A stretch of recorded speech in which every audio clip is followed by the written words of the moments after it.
specifically is a lightweight rim brake bike that was cutting edge technology in 2012.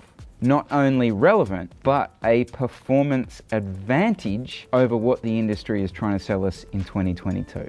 Okay, well, I reckon I'm in a pretty good place to answer that question because, yeah, I've been riding this bike for a couple of weeks, but I've also just completed the hardest bike ride that I've ever done in my life and potentially one of the hardest bike rides in the US on such a bike. But before we get into the specs of this bike, I just want to set this out. This is not like a 10-year review of the Cannondale Super 6. You could insert any of the top of the line rim brake bikes from the period. It could have been like a Cervelo R5, a Focus Zalco Mac, a Trek Imonda, an S-Works Tarmac, all that vintage. But it was the vintage that had sort of three things it was trying to hit, right? It was all trying to be lightweight, they were trying to be stiff, and they were trying to be aerodynamic in descending order of importance. So what about this rig that I have been riding that you see behind me? It's a bit of a hodgepodge.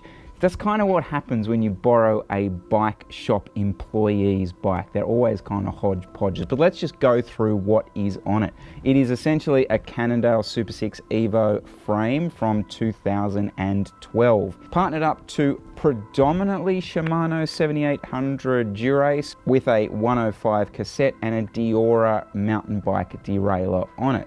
We've got some FSA cockpit componentry, some Reynolds 32 clincher wheels, a Stella Italia saddle from 1942, and a PowerTat rear hub giving me power. So the actual build weight, you'd be surprised by this, the build weight of the bike you see behind me is 7.32 kilos. Now, the only Cannondale specific bit of tech I want to share with you, and I actually thought this was really interesting, right? So reading some of the marketing stuff from late 2011 when this bike was launched is, yes, it was lightweight. It was being sort of talked about as a 695 gram frame set, right?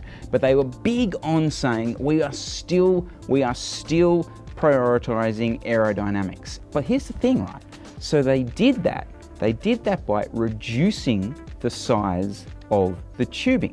Now, I kind of find that really interesting because now in the modern day marketing, you know, tubing's getting bigger and fatter and bigger and fatter, and we're told that that's making our bikes faster and faster. In 2012, they were big on reducing the frontal area. So they actually downsized the size of the forks, downsized the size of the headset.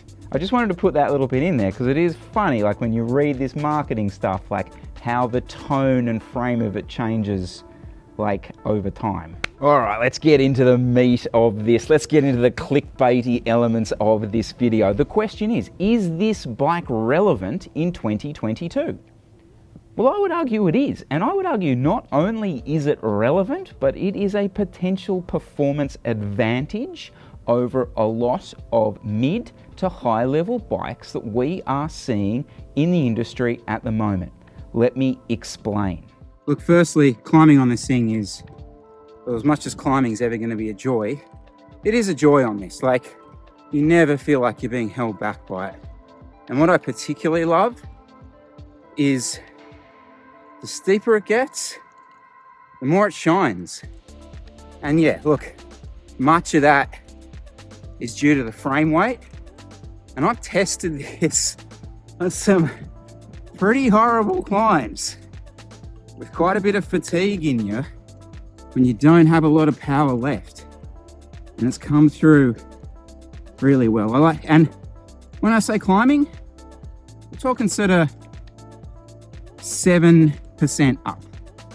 That's my, I suppose, the marker.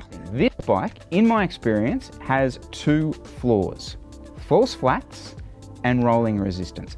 Now, the perfect example of that to me was when I did that ride with Tyler out to Yosemite, and it was a very up and down bike ride. The really noticeable thing I found was in some mid-level descending, not the kind of descending where you're not pedaling, but pedaling descents. I was getting dropped by Tyler if I was not sitting in his wheel.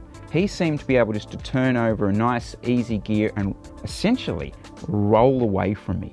If I wasn't right into his slipstream, he was gone. So you're sitting there saying, Well, that sounds crap, Chris. Like, how are you saying this is a performance advantage if you're being dropped going down the hill? This is the elephant in the room when it comes to all the jargon and the aero stuff that we hear about these days.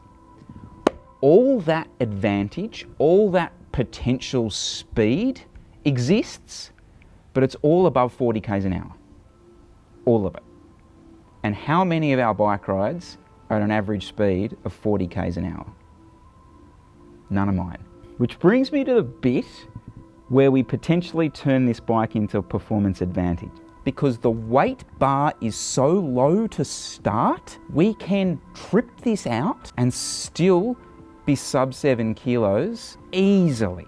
Let's go shopping with this frame. And I want to do 3 things to it in order of importance, in my opinion. First thing we're going to do is we're going to put some Metron 55 tubeless ready wheels with some Maxxis high road tires, set up tubeless, set to about 81 psi. The rolling resistance of this bike has just sparked up. The aerodynamics of the bike has just jumped up a massive notch. The second thing I am going to do is I'm going to put a wireless group set on it. I'm going to tuck these cables away. I'm going to speed the shifting up. I'm going to give myself more gears, and I'm going to clean the whole thing up. The third thing I'm going to do is I'm going to put a set of Vision Metron bars on the front end of this bike. It is going to be super, super slick, super, super slippery. We've got rid of all the cables.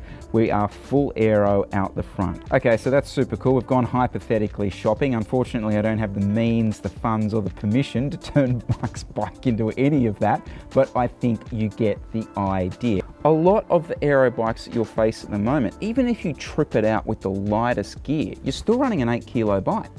Okay, you're still running an 8 kilo bike, and I'm sorry, but once you get over 6, 7, 8%, you're gonna pay for that. You're gonna pay for it when you don't have much power. We are not pros. We can't put out big watts to keep the speed high.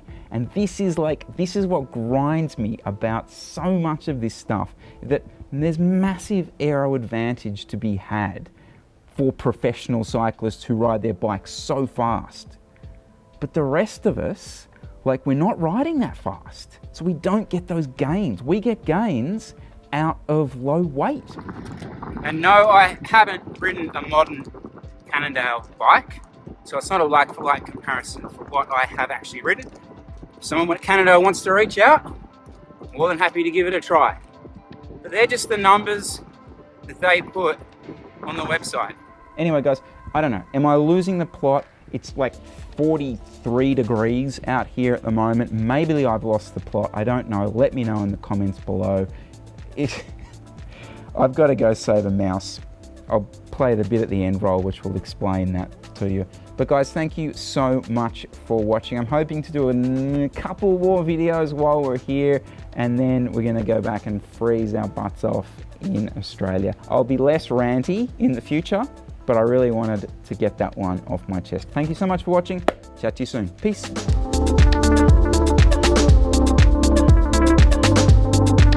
We found a mouse this morning. He's good, he's just having a nap. All right. We know he's not dead because he's still breathing.